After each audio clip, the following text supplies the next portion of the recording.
Cumprimento a todos com a paz de Jesus. Seja bem-vindo ao estudo da lição da Escola Sabatina, número 9, nos Salmos, parte 2. Antes de começar, vamos orar.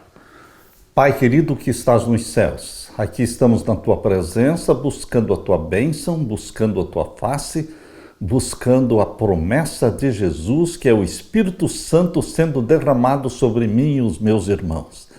Vem habitar em nós, Santo Espírito.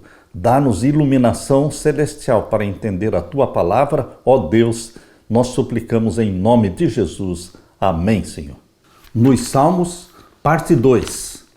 O verso áureo está em Salmos 67, versos 3 e 4. Louvem-te, ó povos, ó Deus, louvem-te os povos todos. Alegrem-se e exultem as nações, pois julgas os povos com justiça e guias na terra as nações. Na semana passada, selecionamos salmos que enfatizam o povo de Deus no tempo do fim, enquanto se preparam para a vinda de Jesus. Nesta semana, os 4 salmos selecionados chamarão a nossa atenção para o próprio Deus. O primeiro salmo nos apresentará Deus como nosso refúgio, que nos conforta e tranquiliza, aproximando-se de nós como aquele que trará socorro em tempo de tribulações. O segundo salmo aquecerá o nosso coração, levando-nos a nos regozijar, porque Deus, nosso Rei, é o Rei de toda a terra. E o terceiro salmo fortalecerá essas emoções, transformando-as em gratidão, pois Deus finalmente respondeu ao nosso clamor. Deus não é mais apenas o Deus a quem dirigimos nossas súplicas, pedindo libertação, nem simplesmente o Deus a quem expressamos nossas frustrações por causa da injustiça presente em lugar do juízo. Em última análise, Deus é o juiz que trará justiça ao mundo e restaurará a ordem correta. O quarto salmo fala sobre o cumprimento das bênçãos sacerdotais, mostrando que Deus, cheio de bênçãos misericordiosas, está presente entre o seu povo. Deus é o único ser que merece o nosso louvor e adoração. 24 horas no dia. No céu, Deus está sendo louvado o tempo todo. 4 seres viventes cercam o trono de Deus, dizendo: Santo, Santo, Santo é o Senhor Deus Todo-Poderoso, que era, que é e que há de vir. Meu querido irmão, se Deus habita entre os louvores dos seres celestiais, Ele também quer habitar entre os louvores dos seus filhos aqui na terra. Louvemos ao Senhor.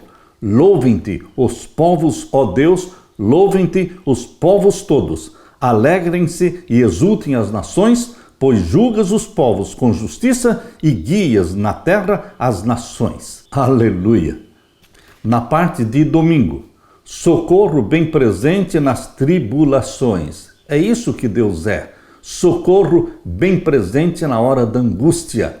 Quando você está em desespero, quando você está em perigo, você clama a Deus. E a distância entre você e Deus é a distância de uma curta oração.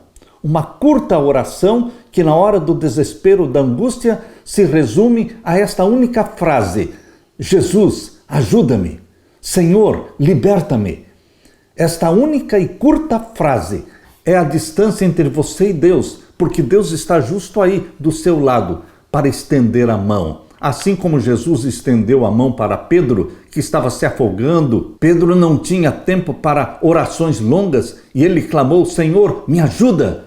E Jesus estendeu a sua mão e levantou Pedro. Meu querido irmão, socorro bem presente nas tribulações. É isso que Deus é na sua vida. Nosso Deus é vivo, nosso Deus é real, nosso Deus é presente. Aleluia! Por isso, abra sua Bíblia no Salmo 46. Este é um dos lindos salmos da palavra de Deus. Leia comigo, verso 1 em diante. Deus é o nosso refúgio e fortaleza, socorro bem presente na angústia. Ele é refúgio na hora da tentação. É para Jesus que você corre. É sob a proteção de Jesus que você se abriga. Queridos, quando tentados por Satanás, não deveremos enfrentar Satanás. Deveremos correr para Jesus Cristo, correr para o refúgio. Ele é o nosso socorro bem presente na hora da angústia. Pelo que não temeremos, ainda que a terra se mude e ainda que os montes se transportem para o meio dos mares, não temeremos. O amor de Deus em nosso coração expulsa o medo. Não temeremos nada. E o verso 3 diz: ainda que as águas rujam e se perturbem, ainda que os montes se abalem pela sua braveza, ainda que exista guerra, ainda que existam sequestros, ainda que existam doenças e pandemias, nós nada temeremos, porque o Senhor Jesus Cristo cuida de nós. Ele não só morreu por você, ele ressuscitou, subiu ao céu e ele tem os olhos voltados para você. Você é a menina dos olhos de Deus. Não tema, ainda que as águas rujam e se perturbem, ainda que os montes se abalem pela sua braveza, não tema. E o verso 4 diz: há um rio cujas correntes alegram a cidade de Deus. Existe sim o rio da água da vida, conforme diz ali em Apocalipse capítulo 22. Apocalipse 22, verso 1, mostra exatamente o que Salmos 46 está falando. Há um rio cristalino na cidade de Deus. E aqui no capítulo 22 de Apocalipse, verso 1, mostrou-me o rio puro da água da vida, claro como cristal, que procedia do trono de Deus e do Cordeiro. Nas margens deste rio da água da vida está a árvore da vida. E é desta árvore que você vai comer o fruto da vida, mostrando que a vida eterna vem de Deus. Meu querido irmão, este rio da água da vida apareceu aqui no Salmo 46 como uma profecia que vai se cumprir na nova terra, no novo céu. Salmos 46, verso 4. Há um rio cujas correntes alegram a cidade de Deus, o santuário das moradas do Altíssimo. A cidade de Deus qual é? Apocalipse 21, a Nova Jerusalém. Esta é a cidade de Deus, esse é o santuário de Deus, o tabernáculo de Deus com os homens, a Nova Jerusalém. E aqui diz no Salmo 46, verso 4, que existe ali um rio cujas correntes alegram a cidade de Deus, que é o santuário das moradas do Altíssimo. Veja como a Bíblia se completa. Aqui está falando da Nova Jerusalém, está falando do rio da água da vida e está falando do santuário de Deus. E lá em Apocalipse 21, verso 3, diz que a Nova Jerusalém é o santuário de Deus, e no capítulo 22 de Apocalipse fala que do trono de Deus sai um rio chamado o rio da água da vida. Meu querido irmão, tudo se completa, tudo se explica através da palavra de Deus. E agora Salmos 46, verso 5. Deus está no meio dela. Deus habita na Nova Jerusalém. É ali que está o trono de Deus. É o santuário celestial. Deus está no meio dela. Não será abalada. Deus a ajudará ao romper da manhã. As nações se embraveceram, os reinos se moveram. Ele levantou a sua voz e a terra se derreteu. O Senhor dos exércitos está conosco. O Deus de Jacó é o nosso refúgio. Vinde, contemplai as obras do Senhor, que desolações tem feito na terra. Ele fez cessar as guerras até o fim da terra. Quebra o arco e corta a lança, queima os carros no fogo. Deus destruirá os ímpios quando eles cercarem a Nova Jerusalém que desceu do céu, lá no final dos 1000 anos, conforme está em Apocalipse capítulo 20. Ali diz que quando a cidade santa descer do céu, ela será cercada pelos ímpios que ressuscitaram no final dos 1000 anos, liderados por Satanás. Vão cercar a cidade amada, mas vai descer fogo do céu e vai consumi-los, destruí-los. Vai se cumprir esta profecia do Salmo 46, verso 9. Ele faz cessar as guerras, não vai ter mais guerra, porque Satanás vai ser queimado com os ímpios. Até o fim da terra, quebra o arco, corta a lança, queima os carros no fogo, tudo será queimado, a terra será purificada. E então Deus cria uma nova terra, cuja capital veio do céu, a Nova Jerusalém. Você pode confiar neste Deus, meu querido irmão, descansar neste abrigo, neste refúgio que é nosso Senhor Jesus Cristo. Salmos 46, verso 10, diz assim: aquietai-vos e sabei que eu sou Deus. Aquiete-se. A vida é feita de correrias, mas Deus pode ser encontrado Ele se dá a conhecer no silêncio. Aquiete-se e saiba que Deus é Deus. Deixe Deus ser Deus na sua vida. Serei exaltado entre as nações, serei exaltado sobre a terra. O Senhor dos exércitos está conosco, o Deus de Jacó é o nosso refúgio. Que lindo salmo é este Salmo 46. O Salmo 46 apresenta um tema que encontramos no livro de Hebreus. A carta aos Hebreus destaca que Jesus é melhor do que os sumos sacerdotes terrenos. Por quê? Os sacerdotes do santuário da terra eram da família de Arão, da tribo de Levi, mas o sacerdote no santuário celestial é da tribo de Judá, eleito conforme nossos sacerdotes segundo a ordem de Melquisedeque. O sacrifício de Jesus é melhor do que todos os sacrifícios dos animais, e o santuário celestial é melhor do que os santuários que existiram na terra. No entanto, esse salmo adota uma abordagem diferente. O autor não mencionou coisas boas e as contrastou com coisas melhores, como faz a carta aos Hebreus. Ele contrastou um mundo em rebelião e as terríveis consequências que isso trouxe com a promessa das coisas melhores que Deus planejou para nós. Esse salmo está cheio de esperança e promessa. Aquietem-se e saibam que eu sou Deus. Se acalme e deixe Deus ser Deus. A paz que você procura está no silêncio que você não faz. Portanto, valorize a hora tranquila da oração, ajoelhado na presença de Deus, deixando Deus se revelar a você. Descansar na certeza de que um dia tudo que é pecaminoso vai acabar e Deus será exaltado na terra, será exaltado no céu. Observe também o que diz o Salmo, quando fala: portanto não temeremos ainda que a terra se transtorne e os montes se abalem no meio dos mares. Salmo 46, verso 2. Nosso mundo atual, com todos os seus males, não vai durar para sempre. Aleluia! Já se passaram 6.000 anos de pecado, desde que Adão e Eva pecaram. 4.000 anos do pecado de Adão até Cristo. E 2025 depois de Cristo, ou seja, está na hora de Jesus Cristo voltar. Nós estamos cerca de 6.000 anos de pecado nesta terra. Queridos, nosso mundo com todos os seus males não vai durar para sempre. E o que Deus promete é algo que mal conseguimos imaginar. Mesmo que as coisas estejam ruins no mundo, e elas vão piorar ainda, porque quando for aprovada a lei dominical, vai começar a angústia.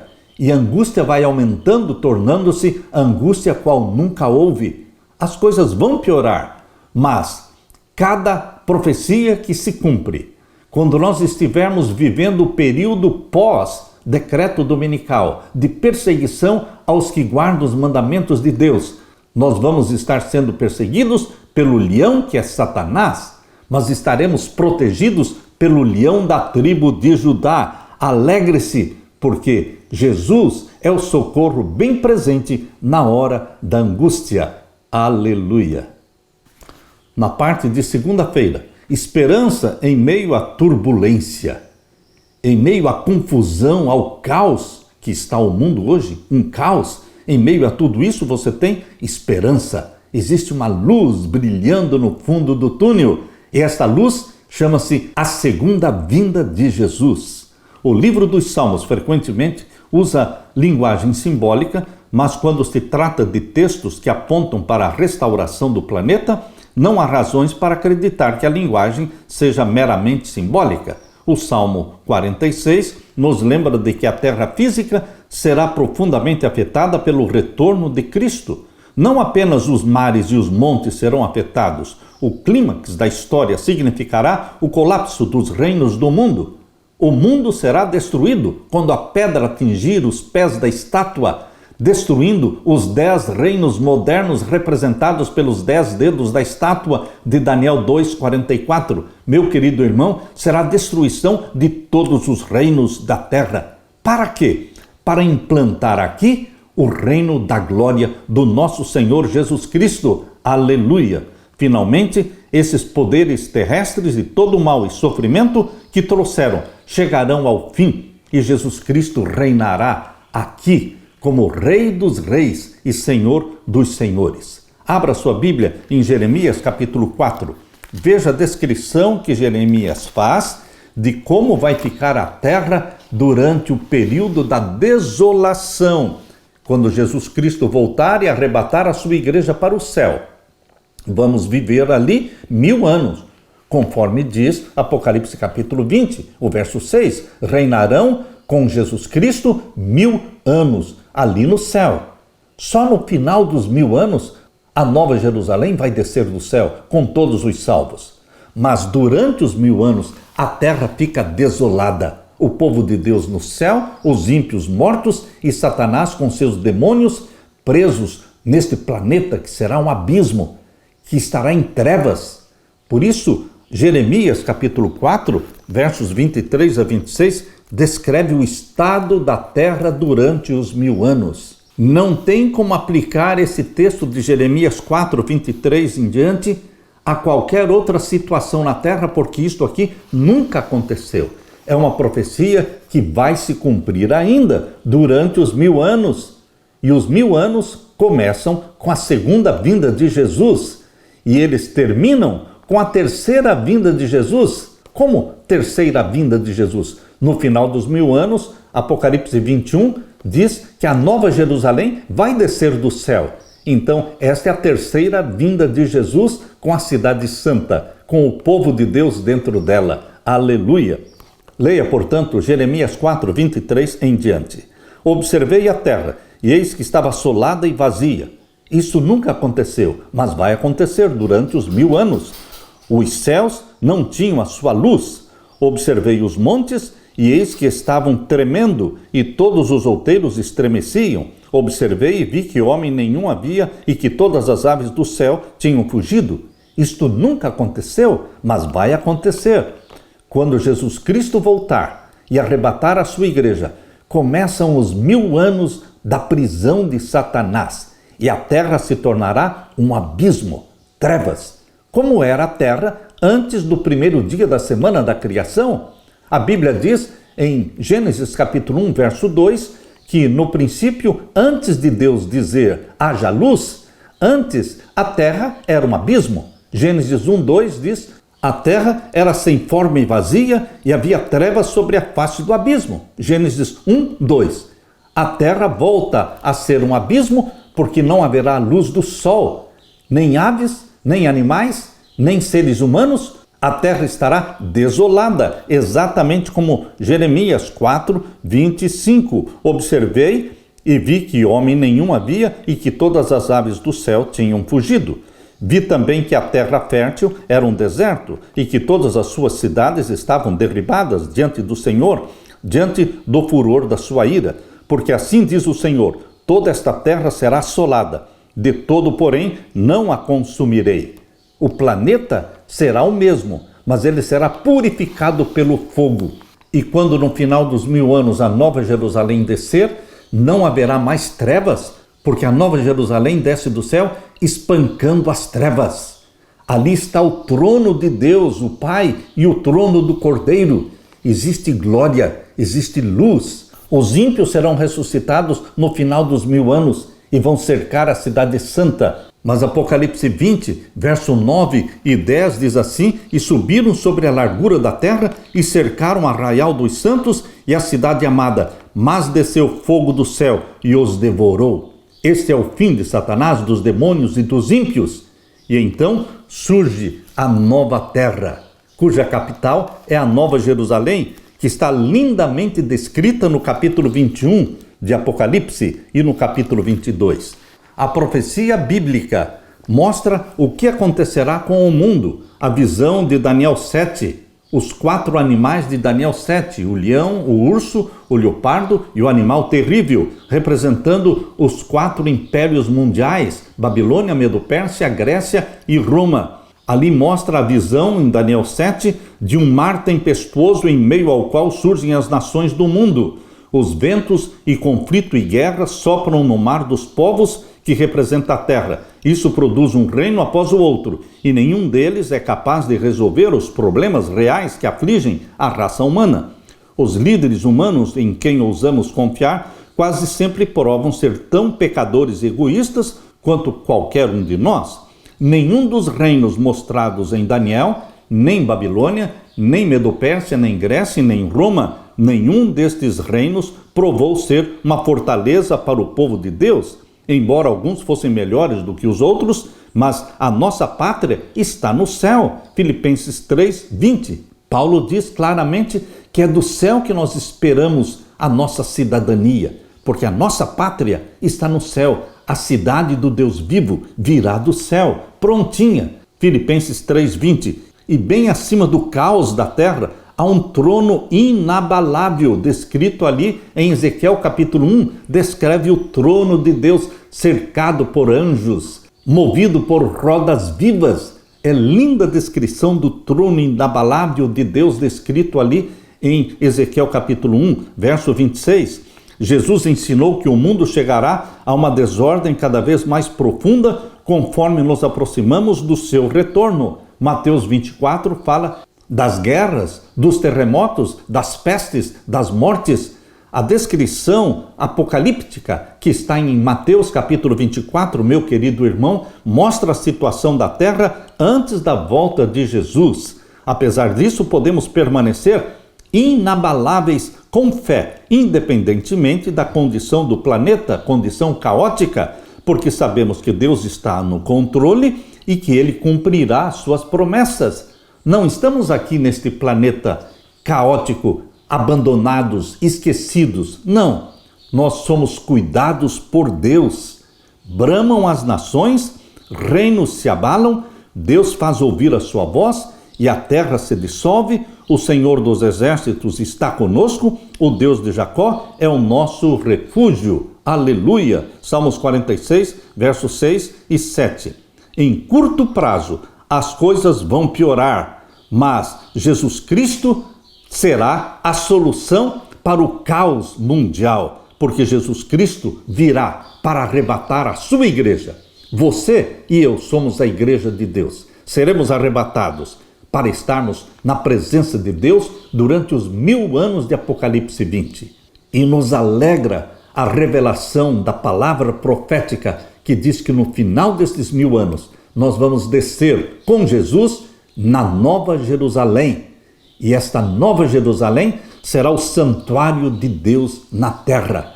A profecia de Daniel capítulo 7 não termina só falando do estado caótico e da destruição dos reinos da terra. O capítulo 7 termina falando de vitória do povo de Deus. Leia comigo Daniel capítulo 7, verso 26. Aqui diz que depois de um tempo, tempos, metade de um tempo, isso está no capítulo 7, verso 25, os 1260 anos de perseguição papal contra o povo de Deus está claramente revelado aqui em Daniel 7, 25. É a perseguição do chifre pequeno que mudou a lei de Deus, instituindo o domingo no lugar do sábado. Mas este poder profano vai ser julgado. Aqui diz o capítulo 7, verso 26. Mas o juízo estabelecer-se-á. Quando? Depois que terminassem os 1260 anos do verso 25, o juízo seria estabelecido. Os 1260 anos de Daniel 7, 25 começaram em 538 e duraram até 1798. E o juízo celestial foi estabelecido logo mais adiante em 1844, conforme a profecia de Daniel 8,14. Por isso Daniel 7, 26 diz que terminando a perseguição papal de 1260 anos, o juízo seria estabelecido. Verso 26. Mas o juízo estabelecer-se-á. E eles, ou seja, o povo de Deus, o juízo celestial, eles tirarão o seu domínio, o domínio do chifre pequeno. O papado vai ser derrubado, ele vai cair, para o destruir e para desfazê-lo até o fim. E o verso 27, e o reino, e o domínio, e a majestade. Veja a conclusão gloriosa do capítulo 7. O capítulo 7 termina em triunfo, em vitória, para Jesus Cristo, o Rei dos Reis, o Senhor dos Senhores, e para os santos do Altíssimo. Capítulo 7, verso 27 de Daniel. E o reino, e o domínio, e a majestade dos reinos debaixo de todo o céu serão dados a quem? Ao povo dos santos do Altíssimo. Você comprado pelo sangue de Jesus, você compõe, faz parte do povo dos santos do Altíssimo. E por isso nós dizemos aleluia. O seu reino, ou seja, o reino de Jesus, será um reino eterno, e todos os domínios o servirão e lhe obedecerão. Meu querido irmão, aqui termina a visão com um final glorioso para Jesus Cristo e o povo dos santos do Altíssimo. Aleluia! Na parte de terça-feira, debaixo dos seus pés. Abrindo então agora a Bíblia no Salmo 47. Vamos ler os versos 1 até o verso 4. Aplaudi com as mãos todos os povos, cantai a Deus com voz de triunfo. Um parêntese. Você pode ser contra a manifestação através de bater palmas. Existem pessoas que são inimigas de bater palmas. Outras concordam em bater palmas. Queridos, isso não é uma doutrina bíblica, mas alguns manifestam sua alegria e regozijo batendo palmas. Outros acenando com a mão, outros ficam quietos. Mas ninguém deve acusar, recriminar a ninguém. O que a Bíblia está dizendo aqui, que a expressão de alegria de bater palmas está na Bíblia. Mas aqueles que não gostam não precisam aplaudir. Aqui diz em Salmos 47, verso 1, aplaudi com as mãos todos os povos, cantai a Deus com voz de triunfo. Você pode louvar a Deus com a voz, você pode louvar a Deus com instrumentos, você pode louvar a Deus com palmas, você pode louvar a Deus da forma como você quiser, porque Deus aceita a expressão de louvor. Salmo 47, verso 2 diz, porque o Senhor Altíssimo é tremendo e Rei grande sobre toda a terra. Ele nos submeterá aos povos e porá as nações debaixo dos nossos pés. Você e eu vamos reinar eternamente na nova terra, tendo Jesus Cristo como Rei dos Reis, Senhor dos Senhores. Nós seremos súditos do nosso Senhor Jesus Cristo. Nos submeterá aos povos e porá as nações debaixo dos nossos pés. Escolherá para nós a nossa herança. A nossa herança é a nova terra, a glória de Jacó, a quem amou. Cantai louvores a Deus. O louvor que sai dos seus lábios é uma forma de louvar, de agradecer, de exaltar e mostrar o seu contentamento por essas promessas preciosas feitas por Deus. Por isso aqui recomenda, cantai louvores a Deus, cantai louvores ao nosso Rei, cantai louvores, pois Deus é o Rei de toda a terra. Cantai louvores com inteligência. Deus reina sobre as nações, Deus se assenta sobre o trono da sua santidade. Os príncipes dos povos se congregam para serem um povo de Deus, o Deus de Abraão, porque os escudos da terra são de Deus, ele está muito elevado. Portanto, louvai ao Senhor. Em longo prazo, o futuro será brilhante. A curto prazo, o mundo está num caos, mas a longo prazo, existe um futuro brilhante. Porém, enquanto esse tempo não chega, lutamos com as consequências da escolha humana que cedeu o domínio do planeta a Lúcifer. Enquanto Jesus não voltar, o mundo jaz no maligno. Quando Satanás compareceu ao concílio celestial, lá no céu, conforme descrito ali em Jó capítulo 1, Jó capítulo 2, ele apareceu como representante do planeta Terra. Ele disse, quando Deus perguntou, de onde vens? Ele disse, eu venho de rodear a terra e passear por ela. Jó capítulo 1, verso 7. Com isso, Satanás estava declarando que era o proprietário da terra. Ele não foi nunca o proprietário da terra. Ele sequestrou o planeta Terra do Criador, que é Deus. Quando Adão e Eva pecaram, eles passaram para Satanás a autoridade de governar a terra. Mas isto que foi feito pelo primeiro Adão foi desfeito pelo segundo Adão, Jesus Cristo, que morreu por você, que ressuscitou e subiu ao céu, e ele reivindica hoje o poder de governar a terra, porque nós, o povo de Deus na terra, fomos resgatados pelo sangue de Jesus Cristo. Mas, enquanto Jesus Cristo não voltar, o mundo ainda jaz no maligno. Na antiguidade, o pé era usado para indicar essa ideia de propriedade.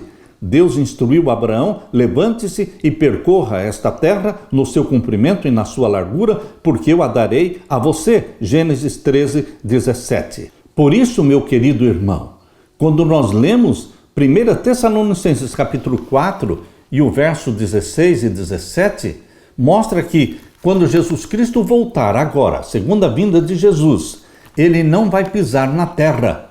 Por quê? Porque a terra ainda continuará com Satanás aqui preso. A terra se tornará um abismo, a prisão de Satanás por 1000 anos. Jesus só vai pisar na terra novamente no final dos 1000 anos, quando a nova Jerusalém descer do céu. Agora, na segunda vinda de Jesus, nós vamos encontrar Jesus nos ares. Jesus não pisando na terra, agora na segunda vinda, mostra que a terra ainda não se tornou propriedade de Jesus Cristo. Aqui será a prisão de Satanás por 1000 anos. Abra sua Bíblia na primeira carta de Tessalonicenses e vamos ler então o capítulo 4, o verso 16 e 17. Porque o mesmo Senhor descerá do céu, com alarido e com voz de arcanjo, falando da volta de Jesus, e com a trombeta de Deus, e os que morreram em Cristo ressuscitarão primeiro. Todos os que morreram em Cristo vão ressuscitar primeiro. Os vivos não vão subir para o céu antes dos mortos. Primeiramente, os mortos serão ressuscitados, perfeitos, glorificados. E então vão se unir aos vivos que são transformados no abrir e fechar de olhos. Todos os vivos serão transformados, glorificados. E então os ressuscitados, mais os vivos transformados, seremos todos arrebatados para o céu. Conforme diz 1 Tessalonicenses 4, verso 17. Depois nós, os que ficarmos vivos, seremos arrebatados juntamente com eles nas nuvens. Juntamente com eles quem? Os ressuscitados do verso 16. Vamos ser arrebatados nas nuvens. E o finalzinho do verso 17 diz: a encontrar o Senhor. Que Senhor? O Senhor Jesus. A encontrar o Senhor Jesus nos ares. E assim estaremos sempre com o Senhor. Nós vamos encontrar Jesus nos ares. Portanto, na segunda vinda de Jesus, ele não pisa na terra. Quando você ouvir a notícia de que Jesus está andando na terra, lembre-se, é o falso Cristo. É Satanás personificando Cristo. Ele vai andar na terra. Mas Jesus Cristo, ele não vai andar na terra, não vai pisar na terra na sua segunda vinda. Somente no final dos 1000 anos, quando a nova Jerusalém descer do céu, então Jesus Cristo vai pisar sobre o Monte das Oliveiras que vai se dividir. Por que ele vai pisar no final dos 1000 anos na terra? Aí ele está mostrando que a terra passa a ser dele, propriedade de Deus. Satanás será queimado e a terra será recriada no final dos 1000 anos. Abra sua Bíblia e leia comigo a profecia de Zacarias, capítulo 14, verso 3 em diante, diz assim: e o Senhor sairá e pelejará contra estas nações no final dos 1000 anos, como no dia em que pelejou, no dia da batalha, e naquele dia, ou seja, no final dos 1000 anos, quando Jesus descer do céu com a nova Jerusalém, naquele dia estarão seus pés sobre o Monte das Oliveiras.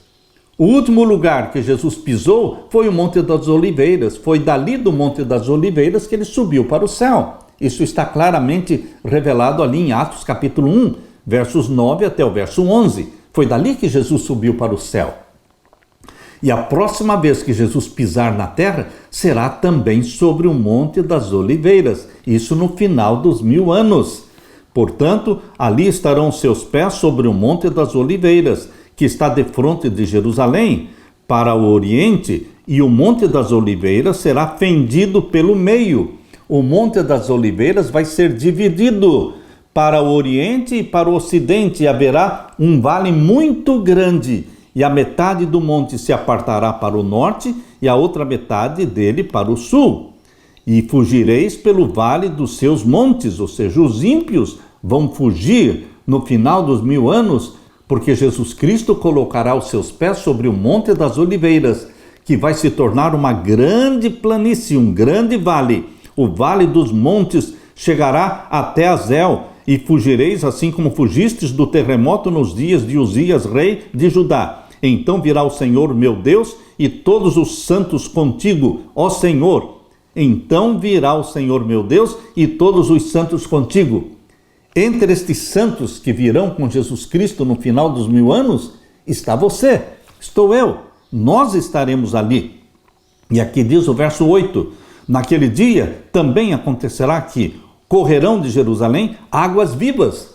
Novamente, aqui está falando do rio da água viva, que procede do trono de Deus, conforme diz Apocalipse 22, verso 1. Aqui está dizendo que no final dos 1000 anos, quando a nova Jerusalém descer do céu e o Monte das Oliveiras se dividir, se tornar um grande vale, vai descer ali a nova Jerusalém e ali haverá o rio de águas vivas.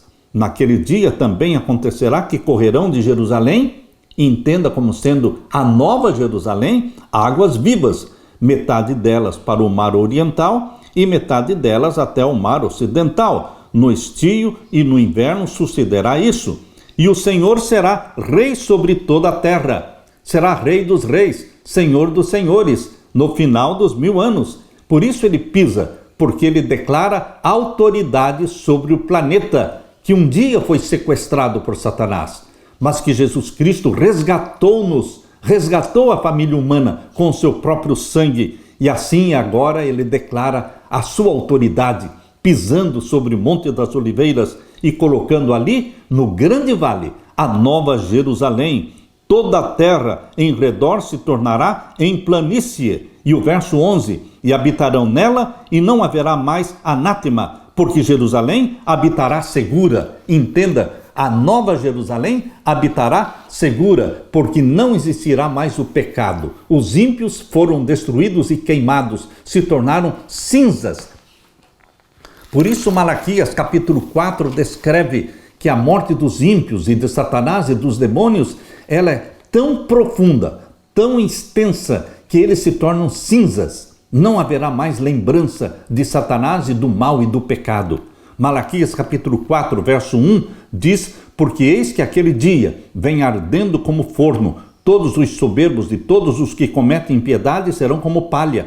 E o dia que está para vir os abrasará, diz o Senhor dos Exércitos, de sorte que lhes não deixará nem raiz e nem ramo. A palavra raiz aqui se refere a Satanás, a raiz do pecado, e os ramos se referem aos ímpios. Todos serão queimados, extintos. Verso 2, mas para vós que temeis o meu nome, nascerá o sol da justiça. Esse é o Senhor dos senhores, o Rei dos reis, Jesus Cristo, chamado aqui de o sol da justiça. E salvação trará debaixo das suas asas, e saltareis e crescereis como os bezerros do cevadouro. E o verso 3 diz: pisareis os ímpios, Malaquias 4, 3, pisareis os ímpios, porque se farão cinza debaixo das plantas dos vossos pés naquele dia, no final dos 1000 anos, naquele dia que farei, diz o Senhor dos Exércitos. Meu querido irmão, a terra é propriedade de Deus, porque Deus criou céus e terra. E embora estejamos passando por esses 6.000 anos de pecado,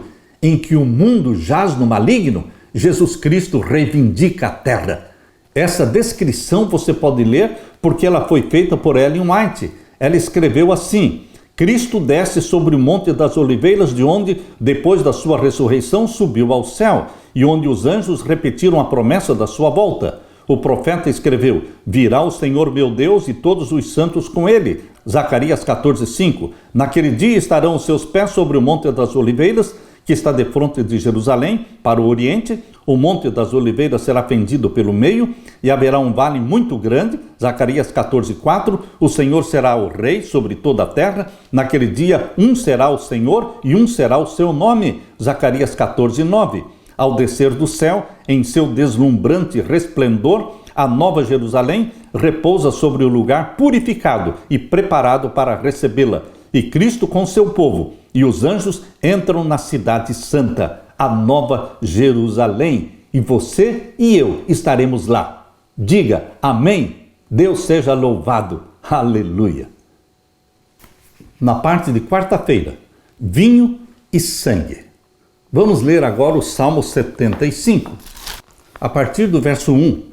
A ti, ó Deus, Glorificamos, a ti damos louvor, pois o teu nome está perto, as tuas maravilhas o declaram. Quando eu ocupar o lugar determinado, julgarei retamente. Dissolve-se a terra e todos os seus moradores, mas eu fortaleci as suas colunas. Disse eu aos loucos, não enlouqueçais, e aos ímpios, não levanteis a fronte, não levanteis vossa fronte altiva, nem faleis com cerviz dura, porque nem do Oriente, nem do Ocidente, nem do deserto vem a exaltação. Mas Deus é o juiz, a um abate e a outro exalta. Deus é o juiz da terra, a um abate e a outro exalta. Verso 8, porque na mão do Senhor há um cálice, cujo vinho ferve, cheio de mistura, e dá a beber dele. Certamente todos os ímpios da terra sorverão e beberão as suas fezes. Aqui no Salmo 75, verso 8, está falando do vinho que Deus dará a beber aos ímpios. Meu querido irmão, este vinho está presente ali na terceira mensagem angélica. Quando você abre a Bíblia, em Apocalipse capítulo 14, você vê a partir do verso 9. Leia comigo. E seguiu-os o terceiro anjo, dizendo com grande voz: se alguém adorar a besta e a sua imagem, receber o sinal na sua testa ou na sua mão, também o tal beberá do vinho da ira de Deus, que se deitou não misturado no cálice da sua ira, e será atormentado com fogo e enxofre diante dos santos anjos e diante do Cordeiro. Os ímpios beberão do vinho da ira de Deus sem mistura, mas não o povo de Deus. O povo de Deus é descrito no verso 12, Apocalipse 14, 12. Aqui está a paciência dos santos, aqui estão os que guardam os mandamentos de Deus e a fé de Jesus. Estes são os santos de Jesus Cristo dos últimos dias, o povo dos santos do Altíssimo, os que guardam os mandamentos de Deus, mandamentos odiados por Satanás, mandamentos anulados e desprezados por muitos pastores. Mas, queridos, o povo de Deus ama os mandamentos de Deus. A salvação é em Jesus Cristo, porque diz aqui, o povo de Deus guarda os mandamentos de Deus e tem a fé de Jesus. A fé em Jesus Cristo como Salvador é o que nos salva. E todos os salvos pela fé em Jesus Cristo tornam-se obedientes aos mandamentos de Deus. Alguns estudiosos acreditam que o Salmo 75 teria sido cantado na destruição sobrenatural dos exércitos de Senaqueribe, uma história que parece apontar para a destruição final dos ímpios, conforme diz Apocalipse 20. Assim como o anjo do Senhor, numa noite, destruiu 185 mil soldados do exército de Senaqueribe, isto foi uma representação do que Deus fará em Apocalipse 20, quando a cidade santa descer do céu e os ímpios cercarem a cidade santa. Deus os destruirá, porque descerá fogo do céu e os consumirá. O povo de Deus estará dentro da cidade santa, com seu rei justo, quando os exércitos do mal surgirão para tentar cercá-los, mas serão destruídos pelo próprio Deus. Apocalipse 20, versos 10 e 11. Uma das coisas que Deus corrigirá no juízo será a apropriação indevida de poder que ocorreu no mundo caído. As pessoas não vivem para os outros, nem para a glória de Deus. As pessoas vivem de forma egoísta, para si mesmas. A humanidade sofre as consequências de crer que não existe significado ou padrão moral objetivo no universo. Segundo o filósofo ateu Friedrich Nietzsche, a vida não tem sentido, mas devemos inventá-lo e fingir que o universo existe para o nosso benefício. Será que essa filosofia de Nietzsche funcionou bem para o próprio Nietzsche? Não, não funcionou. Ele perdeu a sanidade mental, desmaiando em uma rua na Itália, após tentar impedir um homem de bater em um cavalo. Nietzsche passou os últimos 11 anos da sua vida internado numa instituição, num hospital psiquiátrico, um hospital de doenças mentais, antes da sua morte, no ano de 1900. Queridos, a filosofia de Nietzsche não funcionou nem para ele. Ele dizia que Deus morreu. Deus morreu para ele, porque você decide na sua mente crer em Deus, no Deus vivo, no Deus presente, no Deus que está perto de você, ou você decide na sua mente que Deus morreu e decide viver como servo de Satanás, cujo fim será a destruição eterna.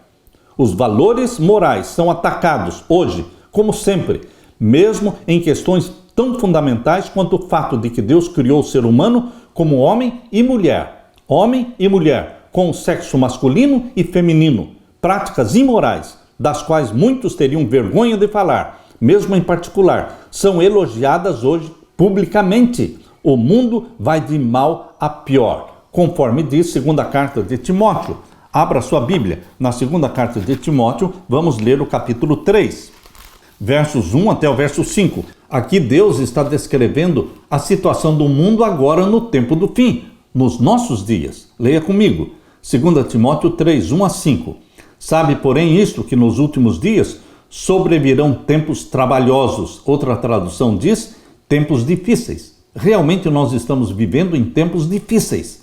As guerras não cessam. A mortandade não acaba. A pandemia, a guerra, a peste, a fome, tudo mata, tudo diminui a população mundial. Mas, meu querido irmão, em meio a todo este caos, você tem esperança, porque Jesus em breve virá.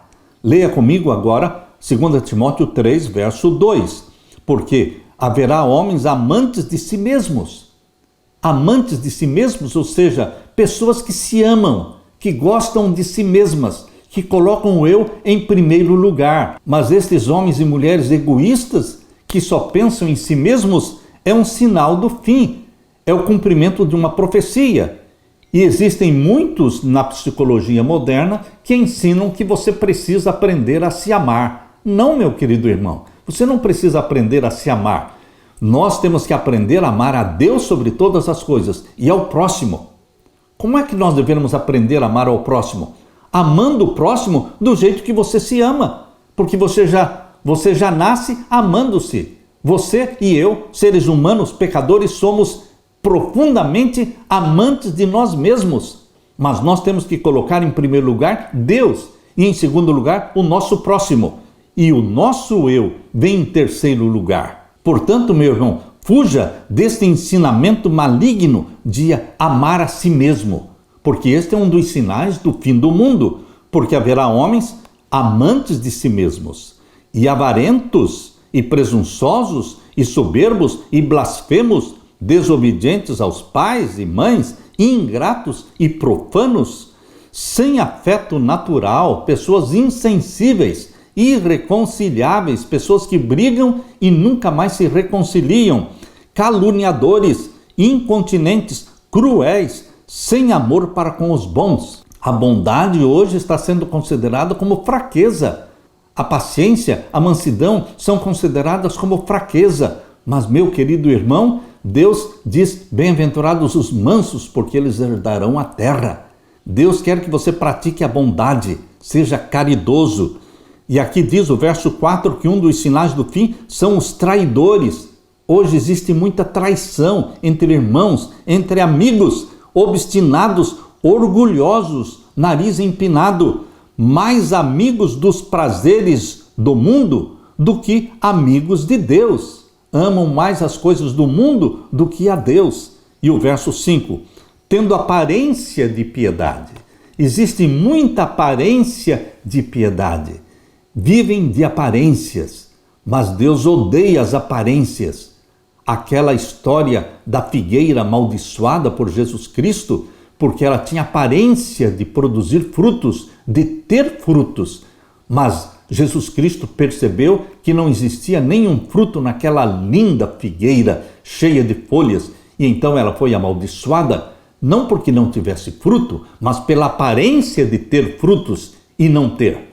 Queridos, Deus condena as aparências. Deus quer que você ame a Deus de todo o coração, de verdade, que ame o seu próximo de verdade, sendo caridoso, estendendo a mão. Não viva de aparências, meu querido irmão, porque o mundo todo vive de aparência de piedade, mas negando a eficácia dela. Destes, afasta-te. Este é o conselho de Deus para você. Afasta-te destes que vivem de aparências. Enquanto os ímpios beberão do vinho da ira de Deus, conforme diz a terceira mensagem angélica, Apocalipse 14, versos 9 e 10. Enquanto eles beberão do vinho da ira de Deus, Os justos beberão do suco da vide, o puro suco da uva, sendo oferecido pelo próprio Jesus. Nós vamos participar da grande ceia celestial, onde Jesus Cristo vai nos servir a Santa Ceia. Aquela Santa Ceia que Jesus introduziu ali em Mateus capítulo 26, versos 26 a 29, onde ele deu o pão dizendo: este é o meu corpo. E aí deu o vinho, o suco puro da vide, dizendo: este é o meu sangue derramado por vocês. E eu não comerei mais deste pão e não beberei mais deste vinho, até que venha aquele grande dia, quando novamente eu comerei deste pão e beberei deste vinho com vocês no reino do meu Pai. Nós vamos estar participando com Jesus Cristo da grande ceia celestial, chamada em Apocalipse capítulo 19 de as bodas do Cordeiro. Você está sendo convidado para as bodas do Cordeiro. Aqui está o convite que Deus está colocando na sua mão. Olha o convite que Deus está colocando na sua mão. Capítulo 19 de Apocalipse e o verso 9. E disse-me: escreve, bem-aventurados aqueles que são chamados à ceia das bodas do Cordeiro. Você está sendo convidado para a ceia das bodas do Cordeiro. E disse-me: estas são as verdadeiras palavras de Deus. Deus está colocando na sua mão um convite. Não rejeite este convite de Deus para a ceia das bodas do Cordeiro, quando vamos beber do suco da vide, representando o sangue de Jesus que foi derramado por nós. Comprados nós fomos pelo ouro do seu sangue e pela prata das suas lágrimas. Aleluia! Na parte de quinta-feira, para que se conheça a tua salvação. Abra sua Bíblia agora no Salmo 67. Deus tenha misericórdia de nós e nos abençoe e faça resplandecer o seu rosto sobre nós. Que lindas são estas palavras. Deus tenha misericórdia. Ele é o Pai das misericórdias. E nos abençoe. Precisamos da bênção de Deus. E faça resplandecer o seu rosto sobre nós. Que brilhe o rosto de Deus no seu rosto, meu querido irmão. Assim como Moisés desceu do Monte Sinai com o rosto brilhando, refletindo a glória de Deus, assim também o seu rosto precisa brilhar, refletir a glória de Deus. Assim como aconteceu com Estevão. Estevão, quando o povo estava irado contra ele, eles olharam para o rosto de Estevão e viram que era como o rosto de um anjo. Ou seja, eles viram um brilho, uma glória no rosto de Estevão. Por isso aqui no Salmo 67, verso 1 diz: faça resplandecer o seu rosto sobre nós. Verso 2: para que se conheça na terra o teu caminho e em todas as nações a tua salvação. Deus está sendo revelado e conhecido no mundo por meu intermédio, seu intermédio. É no nosso rosto que se resplandece a glória de Deus. Verso 3: louvem-te a ti, ó Deus, os povos louvem-te, os povos todos. Nossa vida na terra deve ser um incentivo para que Deus seja louvado. Pessoas que se associam a você, que convivem com você, devem louvar a Deus por verem Deus na sua vida. Verso 4: alegrem-se, regozijem-se as nações, pois julgarás os povos com equidade e governarás as nações sobre a terra. Deus é quem governa, Deus é quem julga. Está julgando os mortos, desde 1844 está sendo processado o juízo dos mortos. Quando for aprovada a lei dominical, Deus começa então o processamento do juízo dos vivos. Por isso diz aqui: alegrem-se, regozijem-se as nações, pois julgarás os povos com equidade e governarás as nações sobre a terra. Verso 5: louvem-te a ti, ó Deus, os povos, louvem-te os povos todos. Verso 6: então a terra dará o seu fruto e Deus, o nosso Deus, nos abençoará. A terra produzirá os seus frutos, como resultado da bênção do nosso Deus. Deus nos abençoará e todas as extremidades da terra o temerão.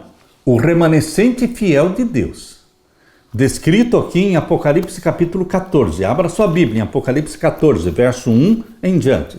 Aqui no capítulo 14 está a representação do povo de Deus. Começa falando dos 144 mil, descrevendo-os como puros de coração, tendo o nome de Deus na testa, o nome do Pai e o nome do Filho. E então o Apocalipse 14 mostra que o remanescente de Deus vai brilhar.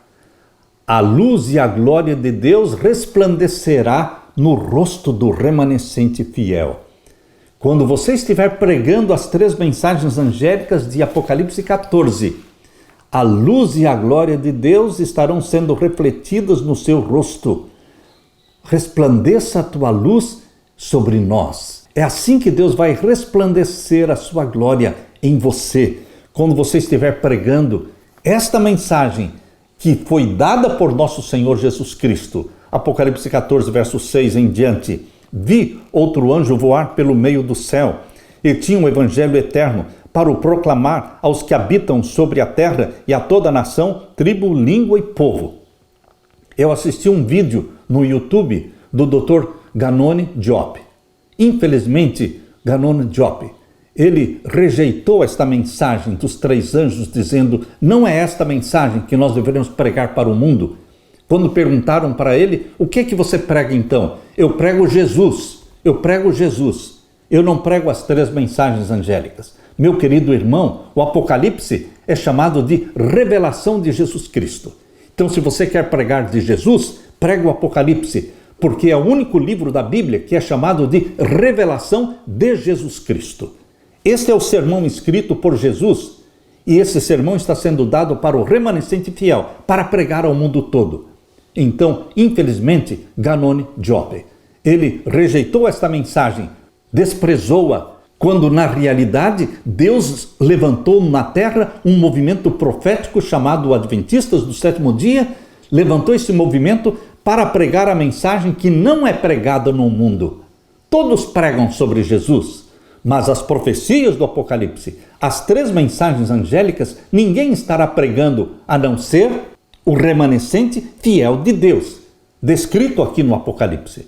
Portanto, meu querido irmão, não se deixe levar pelos falsos ensinos de falsos líderes, mas pregue as 3 mensagens angélicas, capítulo 14, verso 7, dizendo com grande voz: temei a Deus e dai-lhe glória, porque vinda é a hora do seu juízo, e adorai aquele que fez o céu e a terra, o mar e as fontes das águas. E o segundo anjo seguiu-se, verso 8, dizendo: caiu, caiu, Babilônia, aquela grande cidade que a todas as nações deu a beber do vinho da ira da sua prostituição. Aqui está a razão, porque Ganoni Diop não quer que se pregue essa mensagem, porque ela condena Babilônia, a grande Babilônia, a igreja de Roma. Queridos, Deus tem milhões e milhões de homens e mulheres, filhos de Deus, sinceros, dentro de Babilônia. Mas Deus condena o sistema papal, que se proclama Deus na terra, e que mudou a lei de Deus, instituindo o domingo no lugar do sábado. E Ganoni Diop, infelizmente, é um líder que está levando o povo de volta para Roma. Mas nós deveremos pregar as 3 mensagens angélicas, porque este é o dever e a missão do remanescente fiel de Deus.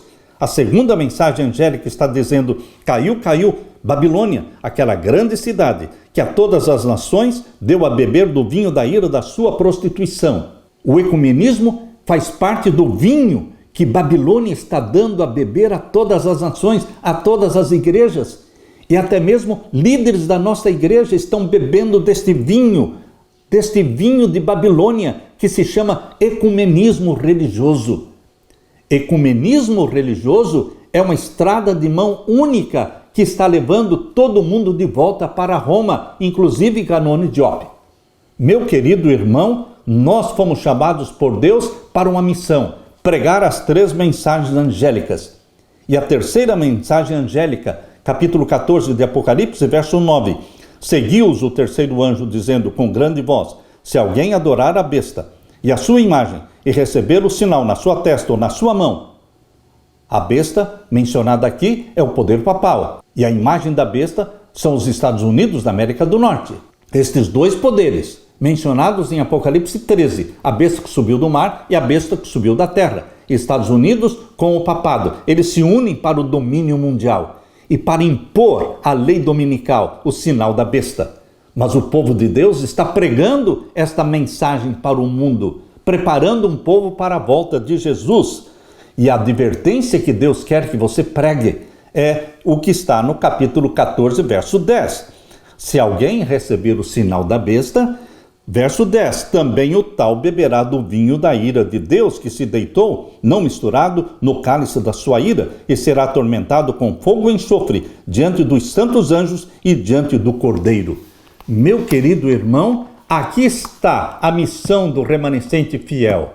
O remanescente fiel da terceira mensagem angélica está no capítulo 14, verso 12. Aqui está a paciência dos santos, aqui estão os que guardam os mandamentos de Deus e a fé de Jesus Cristo.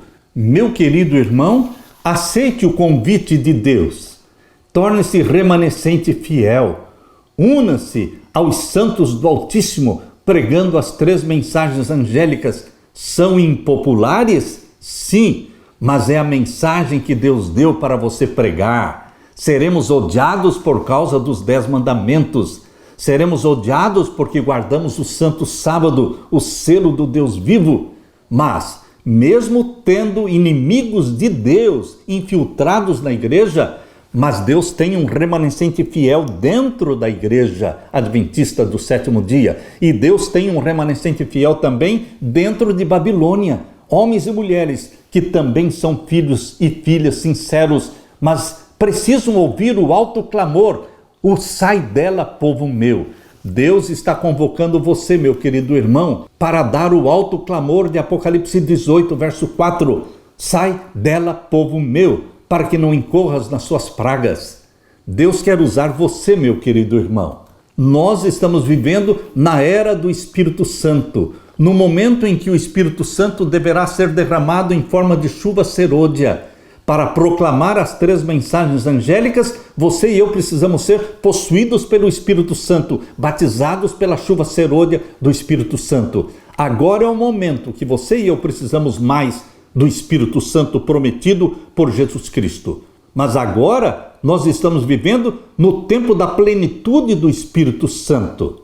Portanto, meu querido irmão, possuído pelo Espírito Santo, pregue as três mensagens angélicas até que essa mensagem chegue até os confins da terra, anunciando que Jesus Cristo está voltando. Para você que é filho de Deus sincero, que ainda está em Babilônia, o convite de Deus é: sai dela, povo meu. Que Deus derrame sobre você, meu querido irmão e minha querida irmã, o Espírito Santo, para que, cheios do fogo do Espírito Santo, proclamemos a mensagem que Deus nos deu, em nome de Jesus Cristo. Amém. Deixe-me orar por você. Meu Pai querido que estás nos céus, o Senhor nos deu uma missão como remanescente fiel nesta terra, de proclamar diante do mundo as três mensagens angélicas e proclamar diante do mundo o alto clamor, o sai dela, povo meu, porque o Senhor tem milhões de filhos e filhas sinceros dentro de Babilônia, mas que amam a Jesus e estão esperando o convite de Deus e sairão dali para se unirem ao povo que guarda os mandamentos de Deus e tem o testemunho de Jesus Cristo, tem a fé de Jesus. Derrama o Espírito Santo sobre mim e os meus irmãos. Faze-nos proclamadores da tua mensagem, em nome de Jesus. Amém, Senhor. Que Deus te abençoe, meu irmão, minha irmã. Fique com a paz de Jesus.